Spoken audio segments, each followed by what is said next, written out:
সম্মানিত মুসলিম ভাইয়েরা, আপনারা দেখুন এই নাস্তিক কিভাবে কোরআনকে অপমান করে এবং কোরআন পৃষ্ঠাগুলো ছিঁড়ে ফেলে।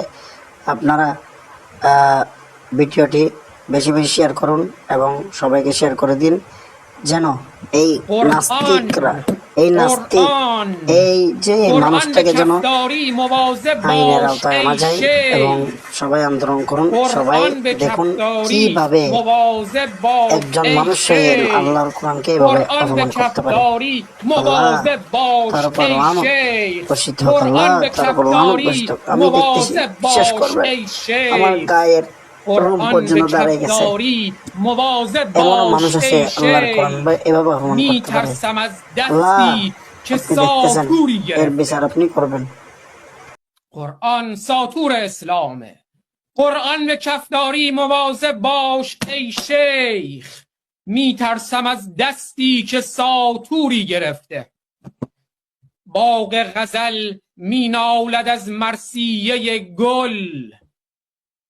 باغ غزل مینالد از مرثیه گل. پروانه را با نیش زنبوری گرفته. قرآن به کفداری مواظب باش ای شیخ. قرآن به کفداری مواظب باش ای شیخ.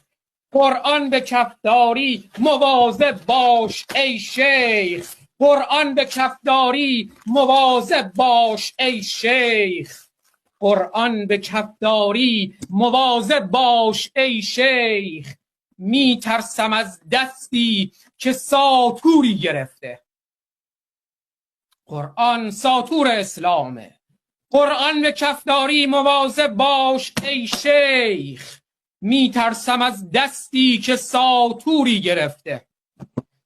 باغ غزل می نالد از مرثیه گل. باغ غزل می نالد از مرثیه گل. پروانه را با نیش زنبوری گرفته.